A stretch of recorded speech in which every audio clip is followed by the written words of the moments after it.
मेरे साथ मौजूद हैं सदीक जान साहब, बहुत शुक्रिया सर आपके वक्त का। जी वेलकम भाई। केपीके में आप मौजूद हैं और केपीके का सीएम इस बुनियाद पर बदला गया था कि जी ऑपरेशन जो है उन्हें रुकवाना है, सबसे बड़ा मुद्दा यही था, बाकी छोटी मोटी चीजें थी।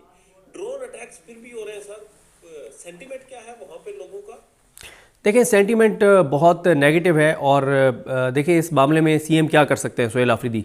उन्होंने एक ऐसा इकदाम लिया है जो 15 साल में कोई नहीं ले सका, और उन्होंने वो जो एक कानून है जिसके तहत केपी में जो है वो कार्रवाइयाँ हो रही थी, और एक तरह से आप कह सकते हैं कि जो मिलिट्री ऑपरेशन हो रहा था जिस कानून के तहत, वो कानून उन्होंने काबीना में फ़ैसला किया है कि उसके हवाले से जो अपील है सुप्रीम कोर्ट में वो वापस ले ली जाए और वो कानून ज़ाहिर ख़त्म हो जाएगा। क्योंकि हुआ ये था कि 2011 में ये ऑर्डिनेंस लाया गया, उसके बाद पीटीआई की गवर्नमेंट आई, परवेज़ खटक साहब की, इसको चलाया गया महमूद खान साहब के दौर में, फिर परवेज़ खटक साहब के दौर में या महमूद खान साहब के दौर में जो है वो इसको पूरे सूबे के अंदर जो है वो नाफिज कर दिया गया इस कानून को, जिस कानून के तहत फ़ौज के पास जो है वो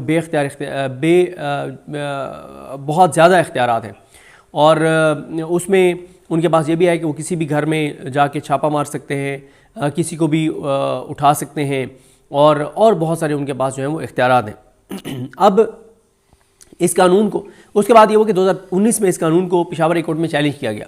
पेशावर हाई कोर्ट ने इस कानून को कलअदम करार दे दिया। पीटीआई की गवर्नमेंट ने उसको पेशावर हाई कोर्ट के फैसले को सुप्रीम कोर्ट में चैलेंज कर दिया। सुप्रीम कोर्ट ने उस फैसले को मुअत्तल कर दिया और केस पेंडिंग रख लिया। उसके बाद से आज तक वो केस नहीं लगा। अब सुहेल आफरीदी साहब ने काबीना के पहले इजलास में, जो उन्होंने तकरीर में ऐलान किया था, उन्होंने पहले इजलास में ये फैसला किया है काबीना ने कि इस कानून को वापस वो अपील वापस ले ली जाए। जब केपी गवर्नमेंट वो अपील वापस लेगी तो फिर पेशावर हाई कोर्ट का फैसला इनफील्ड आ जाएगा और वो कानून कलअदम हो जाएगा। लेकिन देखें, क्या उससे मिलिट्री ऑपरेशन रुक जाएगा? उससे मिलिट्री ऑपरेशन नहीं रुकेगा। लेकिन उससे फ़र्क क्या पड़ेगा? एक है कि केपी गवर्नमेंट और केपी गवर्नमेंट की यानी वो इनवाइट कर रही हो फ़ौज को कि आप आएँ और हमारे सूबे में ऑपरेशन करें, इसमें, और वफाक फ़ौज को भेज रहा हो कि जाके केपी में ऑपरेशन करो, इसमें बहुत फ़र्क है। तो उन्होंने ज़ाहिर है, देखें, सुहेल आफरीदी साहब ने ख़ुद भी ये कहा कि उनके ऊपर जो एफ़आईआर की गई, उस एफ़आईआर का मकसद ये था, वो एक फुल टॉस थी, और मकसद ये था कि वो उसके ऊपर उस नो बॉल के ऊपर छक्का मारें और इनको को मौका मिले उनके खिलाफ कार्रवाई करने का। सुहेल आफरीदी साहब ने उसके ऊपर बड़ी मैच्योरिटी का सबूत दिया और उन्होंने वो चीज़ नहीं की जो ये चाहते थे, और ये इस बात का उन्होंने 3 बार जिक्र भी किया है। देखें, सुहेल आफरीदी आइन और कानून के दायरे में रहकर हर चीज़ कर रहे हैं, हर बात कर रहे हैं। वो इस वक्त देखें, इस वक्त आप तहरीक तहफ़्फ़ुज़ यानी पाकिस्तान को देखें या सुहेल आफरीदी साहब को देखें, तो एक वो बहुत इंपॉर्टेंट चीज़ कर रहे हैं। वो इंपॉर्टेंट चीज़ क्या है? वो इंपॉर्टेंट चीज़ ये है कि वो पाकिस्तान के लोगों को ये रियलाइज़ करवा रहे हैं कि ये जो 27वीं आइनी तरमीम हुई है, या जो इससे पहले 26वीं आइनी तरमीम हुई थी, ये पाकिस्तान और पाकिस्तान के लोगों के ख़िलाफ़ है, ये इमरान खान के ख़िलाफ़ नहीं है। एक आपने बगैर साहब फ़र्क देखा होगा कि जब 26वीं आइनी तरमीम हुई तो पाकिस्तान के अंदर लोगों को यह था कि इमरान खान के लिए आ रही है, कि इमरान खान रिहा ना हो। लेकिन हालांकि उस वक्त मैं सोचता हूँ ये नैरेटिव गलत बना था। उस वक्त भी सबको ये बात करनी चाहिए थी कि इमरान खान के ख़िलाफ़ नहीं, ये पाकिस्तान के ख़िलाफ़ है और इसका बड़ा नुकसान होगा। लेकिन 27वीं यानी तरमीम के बाद आप ये देखें कि ये बात तो सब कर रहे हैं कि ये इमरान खान के खौफ में लाई गई है, लेकिन ये बात भी पूरे पाकिस्तान में चौकों पे, चौराहों पे, ढाबों पे और बाज़ारों में, घरों में, हर जगह ये डिस्कशन शुरू हो गया है कि 27वीं आइनी तरमीम पाकिस्तान के ख़िलाफ़ है, पाकिस्तान को कमज़ोर कर देगी, पाकिस्तान को कमज़ोर कर रही है। तो ये जो डिस्कशन है ये इंपॉर्टेंट है। देखें, बांग्लादेश, और फिर इससे लोगों को ये रियलाइज़ करवा रही है तहरीक तहफ़्फ़ुज़ यानी पाकिस्तान और पीटीआई कि देखें इससे आपको क्या फ़र्क पड़ेगा। पाकिस्तान से अदालतें ख़त्म हो गई हैं, अब आप मुझे बताएं कौन सा इन्वेस्टर पाकिस्तान में इन्वेस्ट करेगा। मैं एक केस का पहले भी हवाला दे चुका हूँ। आप देखें कि 2006 में मुनाल जो है वो शुरू हुआ, 2006 में मुनाल शुरू हुआ, 2022-23 तक चलता रहा मुनाल। लेकिन फिर क्या हुआ? काजी फाइजी साहब आते हैं, काजी फाइजी साहब की इल्ज़ाम ये लगता है कि उनकी बीवी की दोस्त थी वो रायना सईद जो थी वाइल्ड लाइफ वाली, उन्होंने वो पर्सनल हो गई इसके साथ, मुनाल के साथ, और केस ये बनाया गया कि मार्गला हिल नेशनल पार्क में 113 इमारतें हैं जिनकी कंस्ट्रक्शन हुई है। ये गैर आइनी, गैर कानूनी कंस्ट्रक्शन है, ये कंस्ट्रक्शन नहीं हो सकती थी और इन इमारतों को गिराना होगा। लेकिन सिर्फ एक इमारत के खिलाफ एक्शन होता है और वो है मुनाल। अब मुनाल जो है, अगर तो आप क्लाइमेट चेंज को मुतासिर कर रहा था मुनाल, तो फिर सारी 113 इमारतें कर रही है ना। लीगल हैसियत मुनाल की और इस्लामाबाद क्लब की एक ही है, एक ही है। मुनाल बंद हो जाते, इस्लामाबाद क्लब बंद नहीं होता। अच्छा, और बड़ी बड़ी इमारतें, बड़ी ताकतवर लोगों की इमारतें उस जोन में, उनकी इमारतें बंद नहीं होती। अब आप मुझे बताएं, 2006 में जब मुनाल पे इन्वेस्ट किया था उसके इन्वेस्टर ने, जो भी उनके इन्वेस्टर हैं, 2006 से लेके और 2022-23 तक उन्होंने करोड़ों रुपए उसके ऊपर इन्वेस्ट किए होंगे, अरबों रुपए इन्वेस्ट किए होंगे, करोड़ों रुपए का टैक्स दिया है। 700 से ज्यादा खानदान उसे रोजगार ले रहे थे, और वो मोस्टली उन एरियाज के थे, वो जो ऊपर पहाड़ों में गाँव में, उनके वो एम्प्लॉयज थे 98%। अब आप मुझे बताएं कि आपने, एक चीफ जस्टिस पाकिस्तान ने अपनी बीवी की सहेली, जो इल्जाम लगता है कि सिर्फ उसके कहने के ऊपर ये एक्शन लिया, तो मुझे बताएं अब कोई इन्वेस्टर उल्लू का पट्टा है, उसका दिमाग खराब है कि वो पाकिस्तान के अंदर इन्वेस्ट करेगा, कि कल को अमीनुद्दीन खान साहब की कोई बेगम या किसी और जज की बेगम की कोई दोस्त कहती है जी ये मेरा तो इसके साथ पर्सनल इशू है, इस बंदे के साथ जिसने ये अरबों रुपए इन्वेस्ट किए हुए, और वो आईनी अदालत या सुप्रीम कोर्ट का जज उसके खिलाफ कार्रवाई कर देगा, उस कारोबार को बंद कर देगा, और हुकूमत इसलिए उसके ऊपर स्टैंड नहीं लेगी क्योंकि हुकूमत का उस जज के साथ मफाद है कि ये जज हमारे फॉर्म 47 ना खोल दे, फॉर्म 45 का नताइज ना जारी करवा दे, ये जज जो है वो ना करवा दे, जिसे कहते हैं कोई तहकीकात ना करवा दे, कोई इलेक्शन वाले धांधली ना, मतलब क्योंकि आपका जाती मफाद है उस जज के साथ, और वो जज आपको सपोर्ट कर रहा है, तो वो किसी और के खिलाफ कोई भी कार्रवाई कर रहा है तो आप करने देंगे। अब मुझे बताइए कौन सा इन्वेस्टर आएगा। फिर एक और चीज, मुझे एक बिजनेसमैन मिले, उन्होंने कहा कि पाकिस्तान में कौन इन्वेस्ट करेगा जब लोगों को यह खौफ है कि अगर मैं 2 अरब का प्लाजा बनाता हूं और कोई गुजरते हुए किसी शख्स को वो पसंद आ जाता है, फिर वो प्लाजा उसका है 2 अरब का प्लाजा, फिर वो आपका नहीं है, फिर पुराने कागजात चेंज हो जाएंगे, और वो जमीन जो आपने बैंकिंग चैनल से पैसे देकर और ली थी, अरबों रुपए देकर, करोड़ों रुपए देकर ली थी, वो जमीन के डॉक्यूमेंट्स निकल आएंगे कि वो जमीन उस बड़े ताकतवर शख्स की दादी की थी, वो जमीन आपकी नहीं थी, आपने तो ली कभी नहीं थी, वो तो 25 साल से जो है उसकी दादी की जमीन थी, और 25 साल बाद उसको याद आया कि मेरी दादी की जमीन थी, और फिर वो जब आप जाएंगे करोड़ों रुपए का वकील करके आईनी अदालत में, आईनी अदालत कहेगी कि ओए होए तुम उल्लू के पट्टे हो, ये तुमने क्या कर दिया है, ये तो उसकी दादी की खून पसीने की मेहनत की जमीन थी, तुमने कैसे इसके ऊपर कब्जा कर लिया, वो आपको अंदर कर देगी आईनी अदालत।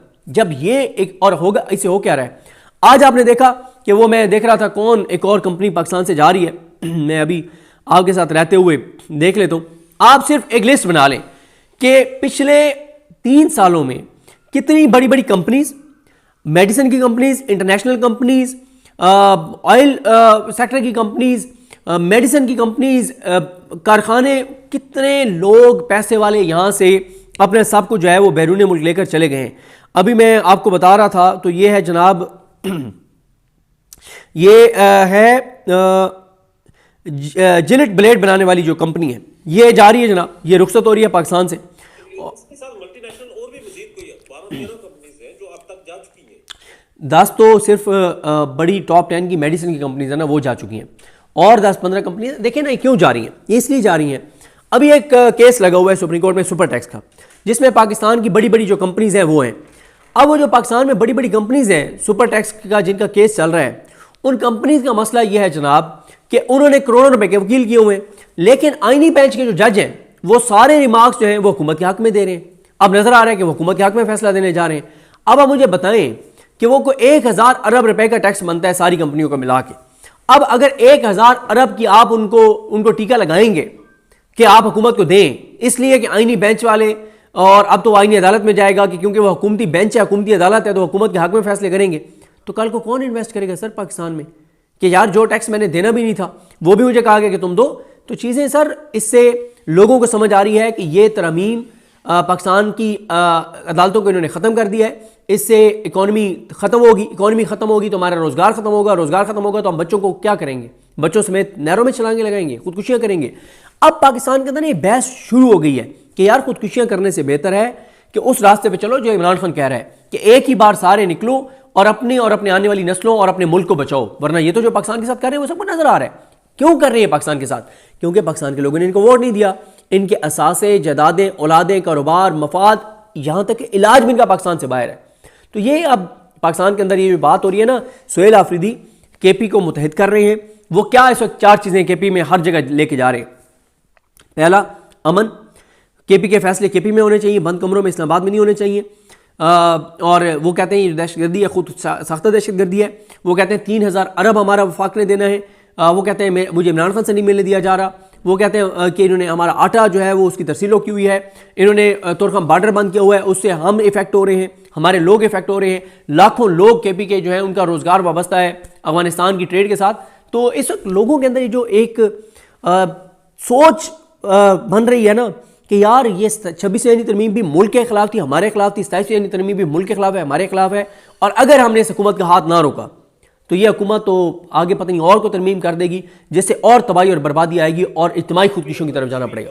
26वीं तरमीम होगी, 27वीं तरमीम 26वीं तरमीम पे हमारी जब बात हुई, इंटरव्यू किया, आपने कहा था कि जी 27वीं तरमीम होगी और उस तरमीम में एक ऐसा सिलसिला होगा जिसे खिलाफत काइंड ऑफ खिलाफत होगा।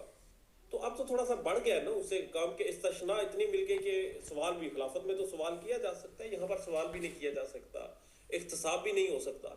तो ये क्या है कि आपका तो अंदाजा था कि थोड़ा नीचे काम रहेगा, उससे ऊपर चला गया, तो आप 28वीं में क्या होगा? मेरी आपसे एक रिक्वेस्ट है, आप अल्लामा ताहिर अशरफी का इंटरव्यू करें, आप और ये जितने हुकूमती मौलवी हैं ना, ये रागिब नईमी जो बैठा हुआ है, ठीक है, इसका इंटरव्यू करें। आप इन सब से रब्ता करें, इन सब के इंटरव्यूज़ करें और एक ही बात इनसे इंटरव्यूज़ में पूछें कि इस्लामी तारीख़ में किसी नबी, किसी पैगंबर, किसी रसूल, खुलफाए राशिदीन में से, अहले बैत अतहार में से, सहाबा कराम में से, या ताबीन में से, औलिया में से, मतलब कोई इस्लामी तारीख़ में कोई एक शख्सियत बता दें जिसको ताहयात इस्तिस्ना दिया गया। बस ये सवाल करें और छोड़ दें, आप इनसे सिर्फ एक सवाल करें। ये बैक वक्त जब आप ये कह रहे हैं तो ये बाहर सोहराब बरकत साहब अल्लामा जवार बहादुर साहब का इंटरव्यू कर रहे हैं और यही सवाल उनसे पूछ रहे हैं। नहीं, कारी जवार बहादुर साहब तो वो हैं जिन्होंने बड़ा ज़बरदस्त वो बात करते हैं।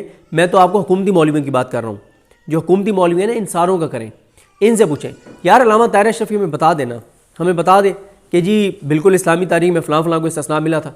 भाई अल्लामा ताहिर अशरफी को किस चीज़ के लिए हुकूमत ने रखा हुआ है? इसीलिए ना कि उनकी हर गलत चीज़ को जाके और दीनी हवालों से डिफेंड करे, तो इसको भी डिफेंड करे ना, बताए हमें, बताए कौन सी शरीयत, कौन सा दीन, कौन सा इस्लाम। देखा सोशल मीडिया पे उनकी स्टेटमेंट आ चुकी है कि ये गैर शरई है। वो उन्होंने अगर मगर कर कहा, कैटेगोरिकल नहीं कहा। दोबारा आप उनका इंटरव्यू सुने और दोबारा इंटरव्यू करें उनका। ठीक है, अच्छा चले, एक तो इस्लामी नुक्ता नजर हो गया, यहाँ पर इस्तिस्ना होगी। 28वीं क्या होगी? क्योंकि सुनने में तो यही आ रहा है, कुछ समझदार लोग ये कह रहे हैं कि 2-4 तरमीम और करेंगे और फिर इस हुकूमत से जान छुड़ाई जाएगी। अभी एस्टेब्लिशमेंट चाह रही है कि 1-2 तरमीम जो ज़रूरी है वो और करवा ली जाए। मेरा बिल्कुल ख्याल नहीं है कि इस्टेब्लिशमेंट इस हुकूमत से जान छुड़वाएगी। इस्टेब्लिशमेंट को शहबाज शरीफ जैसा बंदा कहाँ मिलेगा? 78 साल में नहीं मिला। नवाज शरीफ जैसा बंदा कहाँ मिलेगा? मरीम नवाज जैसी शख्सियत कहाँ मिलेंगी? तो इस वक्त जो है ना, इस्टेब्लिशमेंट तो बहुत ज़्यादा खुश है इनसे। शहबाज शरीफ को वो एक काम कहते हैं, शहबाज शरीफ साहब 3 करके दे देते हैं। मरीम नवाज साहबा देखें, वो कहती थी वो आसान रास्ता मुझे आता है, और फिर उन्होंने साबित किया कि उस आसान रास्ते पे वो ऐसी चली हैं कि उस आसान रास्ते पे वो सबसे आगे हैं, सबसे आगे हैं। सबसे आगे मरीम नवाज हैं, उनके पीछे नवाज शरीफ हैं, फिर शहबाज शरीफ है। शहबाज शरीफ तीसरे नंबर पे, शहबाज शरीफ तो बहुत पीछे रह गए। उस आसान रास्ते पे मरीम नवाज सबसे आगे, इसलिए मेरा नहीं ख्याल इस्टेब्लिशमेंट इनको घर भेजेगी। ठीक है, आखिर में मुझे बता दें 27वीं यानी तरमीम जो अदालती एक सारी हमारी डिस्कशन हुई अदालतों के ऊपर, वकला और जजेस कहाँ पर है? तहरीक, कुछ तहरीकों का ऐलान हुआ है मगर उस तरह से एक मरकजी ऐलान नहीं हुआ। कोई प्रोटेस्ट होगा? जजेस का इसके ऊपर राय पर क्या है? मगर आपकी एक वीडियो भी सुन रहा था जिसमें आज के दिन आप किसी इस्तीफे का भी जिक्र कर रहे हैं। एक इस्तीफ़ा आ जाना था इस्लाम लाहौर कोर्ट से, वो अभी तक तो नहीं आया, वो आ जाएगा। लेकिन कल जो है मंगल के दिन तमाम वकला तंजीमों के बड़े वो लाहौर में सर जोड़ कर बैठेंगे और एक मुश्तरका लाहेमल बनाने जा रहे हैं। देखें वो बना पाते हैं नहीं बना पाते और क्या लाहेमल देते हैं, लेकिन कल मीटिंग है। बहरहाल इससे पहले आपने सखर में देखा, बड़ा ज़बरदस्त कन्वेंशन वकला ने किया। सिंध के वकला पंजाब के वकला से बहुत आगे जा रहे हैं, और सिंध में जो कराची बार है, सिंध के जो वकला हैं वो मज़ामत में पंजाब से बहुत आगे चले गए हुए हैं। ना केपी में आपको मज़ामत नज़र आ रही है वकला में, ना पंजाब में, ना हाँ पहले नंबर पे सिंध है, दूसरे नंबर पे बलूचिस्तान है। बाकी ना आपको इस्लामाबाद में मज़ामत नज़र आ रही है, ना पंजाब में, ना केपी में। तो ये दोनों बड़ा टफ टाइम देंगे, और कल बहरहाल मीटिंग इंपॉर्टेंट है, देखते हैं उससे क्या निकलते हैं। ठीक है, और इस्तीफा आएगा? एक जज साहब इस्तीफे का फैसला कर चुके हैं, और एक और जज साहब हैं, उन्होंने तो अपने चैम्बर का सामान भी तकरीबन शिफ्ट करवा दिया है। तो उनके साथी जजेस ने उनको रोका हुआ है। उनके साथी जजेस का ये ख्याल है कि हम सबको मिल के कोई मुश्तरका फैसले करना चाहिए, एक एक करके नहीं करना चाहिए। तो देखते हैं कि वो पहले फैसला ले लेते हैं या अपने साथियों का इंतजार करते हैं। जजेस ये माइंडसेट रखते हैं, कोई आपका कोई इन्फॉर्मेशन, कोई डॉट्स कनेक्ट हुए कि टोटल कितने जजेस ये माइंडसेट रखते हैं कि हमने रिजाइन करना है? चलें, जो आपने बात की कि इकट्ठे करते हैं, एक एक करके ना करें। यार देखें, इसके बारे में कुछ नहीं कहा जा सकता क्योंकि ये चीज़ बदलती रहती है ना। अब पहले भी इस्लामाबाद कोर्ट के 5 जजेस का आपस में काफ़ी इस पर इख्तलाफ था। एक जज साहब कहते थे कि हमें इस्तीफ़ा देना चाहिए, 4 कहते थे हमें नहीं देना चाहिए, हमें आखिरी वक्त तक लड़ना चाहिए, और इन्हें कहें इनको निकालने दें, हमें ये फारिग करें, हमें SJC से फारिग करें, तो मज़ा आएगा ना लड़ाई का। हमें इस्तीफ़ा नहीं देना चाहिए, सरेंडर नहीं करना चाहिए। लेकिन अब 27वीं तरमीम के बाद क्योंकि मेरे पास कोई इन्फॉर्मेशन नहीं है, तो कुछ कहने का बड़ा वक्त है कि कौन सा जज क्या सोच रहा है।